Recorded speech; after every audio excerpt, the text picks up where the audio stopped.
The worst quarterback performance in a win. NFL quarterbacks get all of the praise when a team wins and most of the blame when a team loses unless the NFL officials are involved. Personally, I'm a huge fan of watching a team win in spite of their quarterback. Now, sometimes that's a great defensive performance that gets the dub, sometimes an incredible run game, or a special team score that bails out a QB. But what about when a team wins while their quarterback has one of the worst passing days of all time? Those examples are truly rare, and most of them occurred before 1980. Today, I'm going to talk about one of the most legendary QB performances in NFL history. And it happened just last season. In the modern NFL, when passing is a right, not a privilege, old Sam Darnold was able to secure the win with the second lowest passer rating ever in a win at 2.8. Rex Grossman actually has a lower rating in a win, which I will break down if you enjoy this video, so please give it a like and share. Today, though, we're going balls deep into Sam Darnold's ugly win.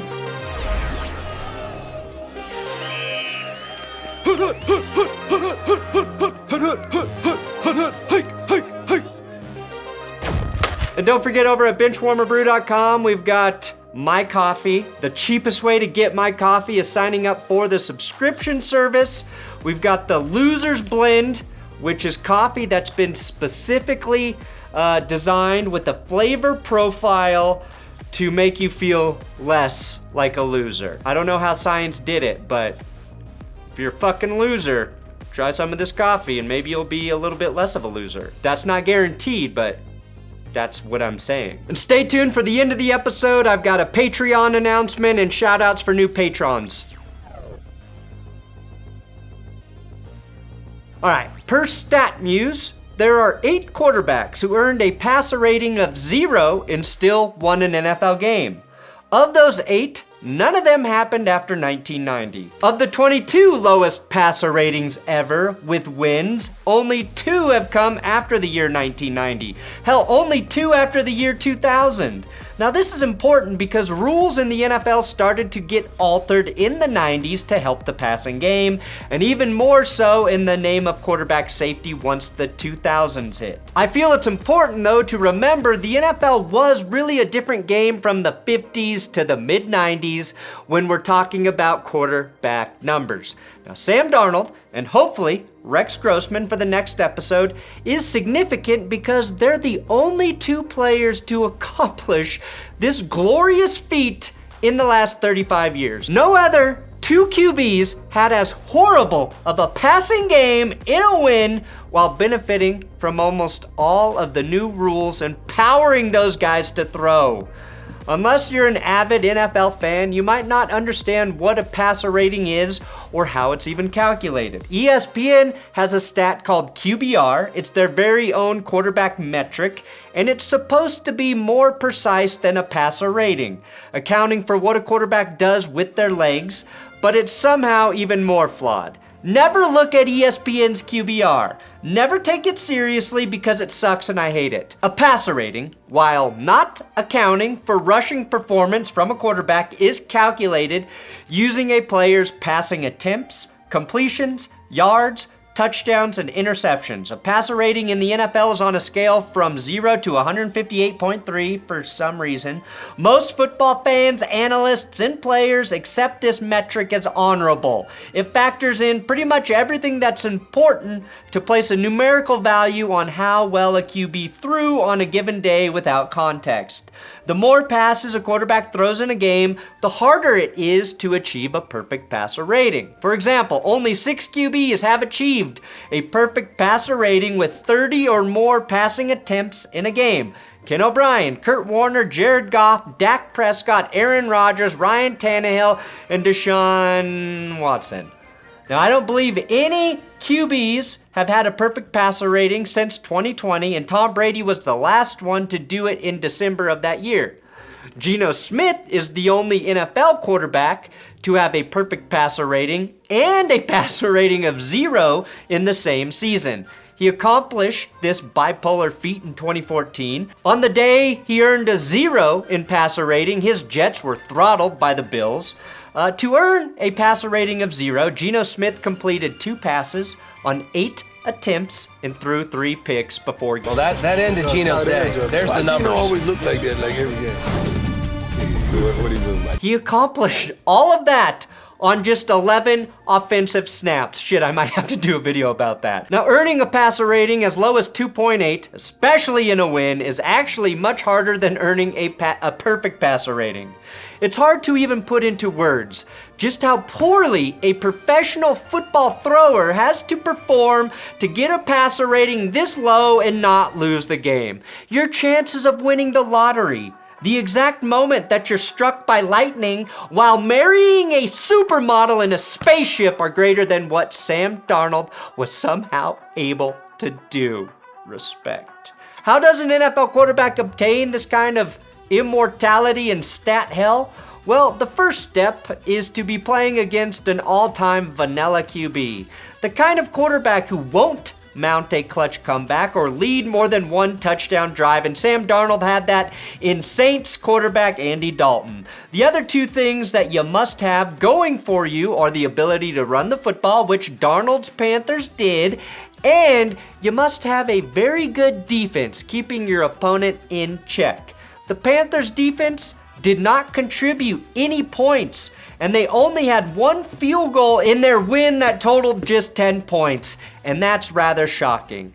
A quarterback must also miss on deep throws and fail to convert third downs to avoid building momentum or compiling yardage with their arm. Having your net completions net 0 or negative yards through full quarters is key to accomplish this.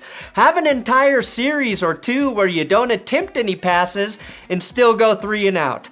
Watch your opponent dominate the time of possession and miss on scoring opportunities. Have a receiver step out of bounds after you scramble for your life and make a pretty damn good throw. You have to play poorly, and you have to catch absolutely no lucky breaks to accomplish all of this. Now, your number 1 receiving target on the day should be the sideline. To win a game where your quarterback only has 5 completed passes, the opposing team also needs to do dumb shit, like go for it on 4th down in field goal range and not convert, which the Saints did. Convert just 4 third downs all game, which the Saints did. Somehow, with 101 more yards of offense, the Saints were less efficient. After Carolina stopped the Saints on 4th down, Sam Darnold converted their first down of the game after back-to-back plays where he rushed for an electric 3 yards. His second completion of the day was a quickie to tight end Tommy Tremble that was thrown 2 yards behind the line of scrimmage. After Tremble churned out 4 yards a yak, Sam Darnold had completed 2 passes for 4 yards on 5 attempts.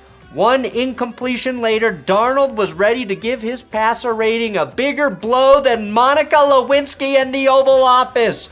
Oh, is that joke 25 years old? Yes. But a sitting president getting a blowy in the Oval Office happens about as much as a QB winning with the 2.8 passer rating. 40 seconds left in the half, and the ghosts reappeared as Darnold goes deep left for DJ Moore, only to be picked by Saints safety Tyrann Mathieu. The Saints would fumble 3 plays later, and with just 3 seconds on the clock, Sam Darnold manages to take a sack and lose 8 yards.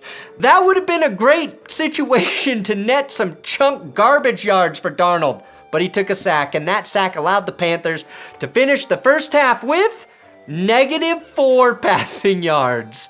In order to win with the passer rating of 2.8, all you have to do is lead one touchdown drive. Darnold completed 2 passes in the first half, but was ready to get his shit together, heat up the old cannon, and complete 3 passes in the second half on his way to victory. Now, a caveat in this game was that Panthers running back Dante Foreman was ejected.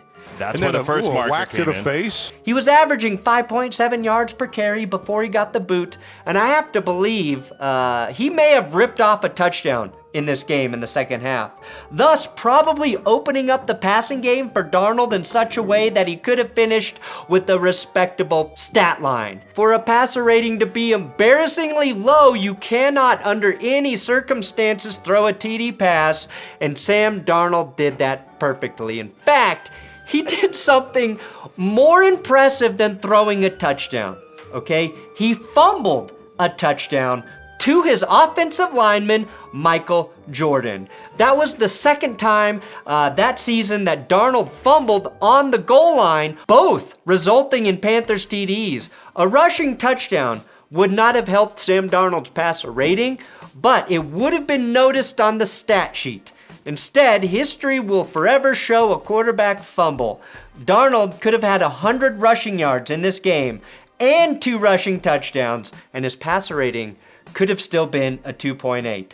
That's why it's called passer rating and not QB rating. Even his ESPN QB rating was a lowly 11.1 by game's end. His 32 rushing yards barely pushed him above 10 for that metric. Now, neither offense seemed eager to break away from a 7-7 tie. Carolina's defense got another key stop, and every stop in games like this are considered key. Darnold fired a deep pass to DJ Moore, completing his second pass of the day to the Saints. 5 completions to the Panthers and 2 completions to New Orleans. If QBR worked, that pick would weigh much more heavily than Darnold's first, right? QBR wants context, and that throw sucked more, and it came at a worse time, and it should have cost his team the game. Luckily for Sam Darnold, not even the Saints, with the Swiss jackknife of all trades, Taysom Hill, could capitalize off that turnover as the Stormin' Mormon is tackled for a rare loss. This game was so shitty that a dropped interception was actually a good thing for the Panthers. That drop right there forced Will Lutz to attempt a 55-yard field goal, which he definitely shanked or had blocked, I'm not really sure, which means Carolina gained about 25 to 30 yards in field position by not intercepting the football. A game-winning TD drive would have been far too much to ask in this Ambien disguised as a football game. With a minute 20 left, Sam Darnold morphed from mortal man into football hero. He leveled up and immediately took a sack. But on 2nd and 13, he runs for a first down. That run was longer than any pass he had completed all game. That was until he threw this rope to forgetting Terrace Marshall for an unimaginable 21-yard gain through the air. Out trots kicker Eddie Pinheiro, a man about as clutch as Antonio Brown giving life advice, but Eddie nails the kick, and Darnold accomplishes one of the most rare feats in all of football, getting the win with a passer rating of 2.8, which is low, even if we're talking about measuring penises in inches. Now, this was a meaningless game for both teams, and yet 70,000 people showed up to the Superdome to watch Sam Darnold thwart the Saints with 5 completions on 15 attempts for 43 yards and 2 picks, and that fumble that turned into a Michael Jordan touchdown. Weird sentence, I know. And remember when I said the more passes a quarterback throws, the harder it is to achieve a perfect passer rating? That also means the fewer passes you throw, the easier it is to maintain a respectable passer rating. Darnold tried just 15 times and got the second lowest passer rating in the modern NFL in a win. I respectfully bow down to you, my king, Sam Darnold. You are a true legend, Sammy boy. A true legend. We've got big dick Patreon shout outs for Keith, Chambers, and Jonathan. Next week, I'll be holding the Patreon Zoom hangout for all $10 Patreon members and all $10 YouTube members. So keep an eye on the community tab and Patreon for the information and the link to join that meeting. Thanks for watching That's Good Sports. Sam Darnold's epic, legendary, horrible performance, but still getting the win as a passer. Again, if you like it, I'll do the Rex Grossman one next.